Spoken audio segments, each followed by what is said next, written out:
with everyone, and with their long-term goal of just improving throughout the split and not caring as much as win and losses, you could start asking the questions of who can beat TSM, but we're a long way from there with how much inconsistency they've shown so far this spring. No doubt. We are on the internet. We must jump to conclusions at all times. TSM officially the best team in North America. Pandering to the audience is easy, but honestly, it's going to be a very fun game right here as Moon is battling TSM out of his own jungle. And will just stay delayed for now. Ooh, actually, Bjergsen, he'll live, but he's hurt.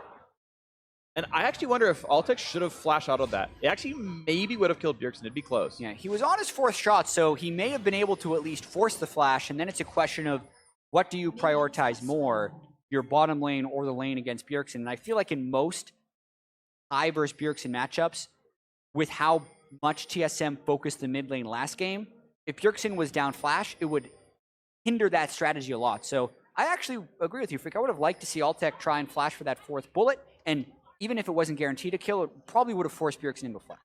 Yeah, that's just so dangerous, because if you get that wrong, you look like a complete idiot. And I understand the hesitation there. Moon getting a leash from Balls, going to clear off his Raptors pretty easily. Ooh, Lemonation missing on Turtle, that sidestep. It's the lane advantage right now for TSM. Super good play there by Wild Turtle. Usually that empowered Karma Q is the size of a house, so it's very rare you see someone sidestep it. Nice job predicting Lemon would fire right away. God is another one. Worth noting, by the way, Balls seem to take several CS away from Moon. Moon isn't level 2 after completing the Raptor camp. We actually missed a couple. Balls walked in a lane with 2 CS. It doesn't hurt him. Graves can jungle for basically infinity. It does give Balls a lead in his lane. He'll level up first, but I don't think they wanted that, I don't think. Yeah, I'd have to double check to see why that happened, but with the late harass that TSM tried to do on that Raptor camp, I think Balls was just making sure that their team got it, and he wasn't able to clear enough distance away from Moon, and Moon wanted to continue to clear the Raptor camp. Maybe punches him with that early gank. Early gank. Look at the damage output. It doesn't even matter who got the kill. Oh, he gets him just barely in the end. Moon gets away with it. And maybe it was intentional. The level 2 power spike might have helped it. And that was really close to Haunter getting away with that. As Moon is reloading, if Haunter could have edged a little bit towards the minions, he would have been able to get away from that Graves auto attack damage. Yeah. But Haunter teleporting back into the lane, and it does hurt to give up first blood like that. But one thing I've noticed about a lot of these top lane matchups is when you teleport right back, especially when the kill goes to the jungler, the lane itself isn't that impacted unless you're killed without your teleport. So Haunter may be able to recover in this lane. Good damage back on a Turtle, though. Speaking of recovering, yeah. But it is worth pointing out, though, the fact that Haunter lost Flash, and Balls didn't have to. Yeah, the repeat gank is super high threat in here, and then Haunter uses both procs of the E right here and the reload. If he can get into those minions, you notice the front minion took one of the 3 Graves bullets that he has from his natural auto attack, so actually very close to missing that. Haunter, though, giving up the first blood, wasn't respecting the quick Graves level 2 to 3 gank right there, and great job by Moon and Balls for pulling that off. Definitely some well-played stuff by the FlyQuest duo. It actually kind of looks like old Cloud9. Used to see so many level 6 power dives from Meteos and Balls, and this one, of course, level 2 is different, but there used to be some really strong top jungle synergy back when Balls used to be on Cloud9, and we'll see what else FlyQuest can get out of this game, because the early pressure has so far worked.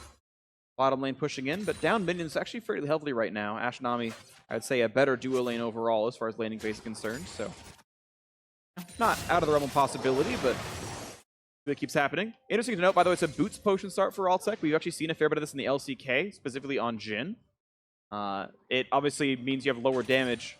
The move speed, I don't feel like is the most important stat, but it does give you 1 more potion as the item is cheaper. Yeah, then the longsword start that we've seen from other people. And since the rush is usually Boots 1 with a Ghost Blade, you're still building up to exactly the same items. You're just delaying it by about 50 gold to get that extra health potion. And if they feel like they got pushed in by the Nami and Ashe sustain / harass last time, switching it up and going Boots 4 pot, definitely beneficial. Moon staying in the jungle, farming what he can, is down in level under Svenskeren right now. Of course, has an item lead thanks to the first blood, but Sven, level 5, back to the jungle. Early troll ward, and now it's trying to steal the Raptors away. It's going to be pretty easy for him. A little risky as Moon was pathing around, but in the nick of time, Svenskeren picks that up. That gives him a nice little experience advantage onto Moon. While Moon did pick off that successful gank, it opened him up a bit. Svenskeren's hard farming. Individual gold-wise, Moon is still up 200, but XP-wise, it's a half a level lead for Sven, which generally means Moon's not going to beat him in the 1v1. Nice bubble and alt tech means 300 damage comes through. Shield blocks a little bit of it. But you're seeing a 20 minion lead down here in the bot lane. Yeah. The last game against the Varus and Karma, TSM was pushed in a bit. This game, we also have to point out, Wild Turtle started Doran's Blade, this time going longsword.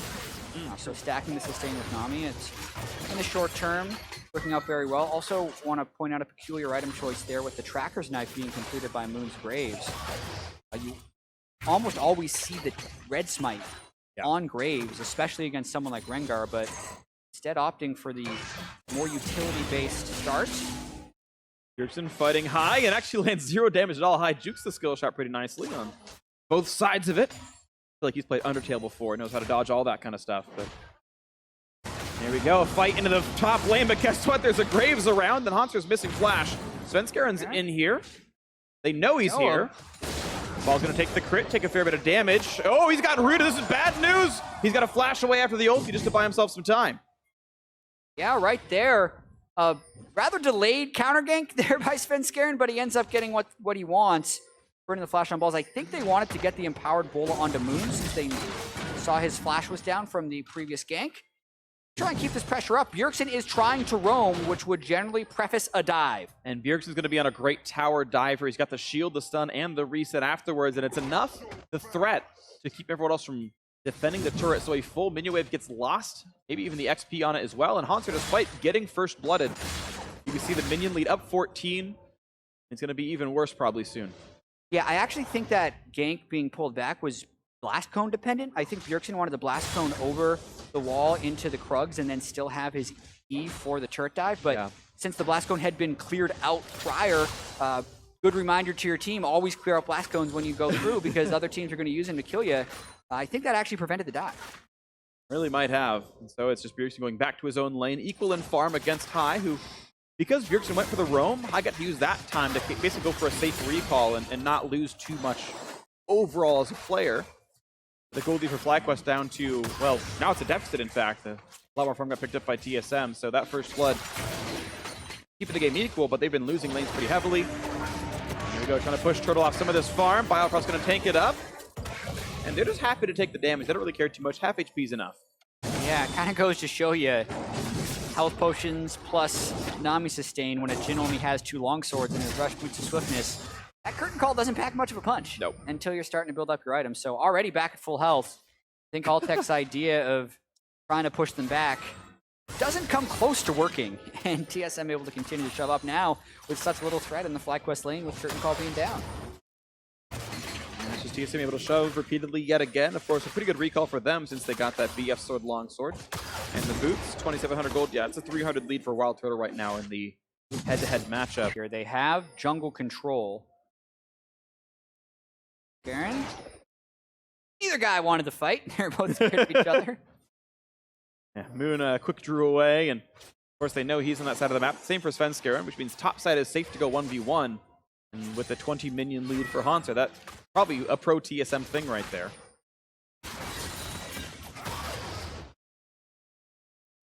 And yeah, we're kind of just waiting for the junglers to go back onto the map and do fun things. Ulti is back up for Svenskeren.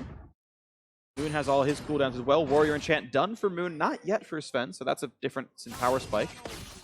Turtle actually going to lose 400 HP, and maybe they can find something to do. No, not easily. Shockwave actually lands on a Bjergsen. Ults back to half HP, but still some good damage. Moon wants in the flash Q. Forcing the flash out of Bjerg.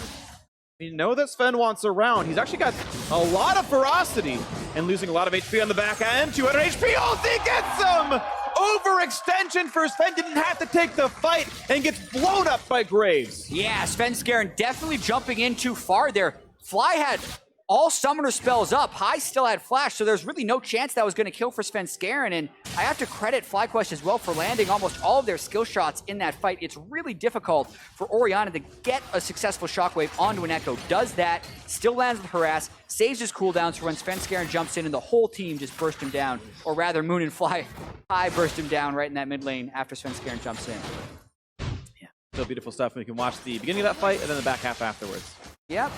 High sees that Bjergsen used his E to get a little bit of harass, immediately turns it around since he had Moon there. Does go for the quick flash Q that was going to burst out onto Bjergsen if he hadn't flashed it. But then, Svenskeren really should not have gone in right there, unless it was timed perfectly with Bjergsen parallel convergence and it was completely desynced. FlyQuest still had all the relevant damage abilities. They easily pull off that kill. Svenskeren thought he had just enough damage to the empowered Q and the automatic crit, and was not the case. Didn't really even block damage with his W either. I don't know if he just used it at the wrong time or what, but I feel like you use it at the appropriate moment and you get a little bit better. But the way we move back onto the game, TSM still holding the gold lead. Bjerg's going to grab this blue buff for himself. Svenskeren will be almost level 8. Moon already has that, so he's caught up in a lot of good ways. And Moon is going for a more defensive build, though. Looks like a Black Cleaver start. Not going to be that Yomu's or Duskblade rush that we've seen so much of in solo queue. Yeah, he wants to make sure he can't get one-shot by a Rengar, but with that... Oh, we got the big one. You can't one-shot the Rengar. Kind of jungle by Moon as well. And even though FlyQuest has the 2 kills, the gold is still even, which speaks to the TSM lanes winning by rather substantial margins. First blood happened top lane, but Hauntzer immediately teleported back, never gave up.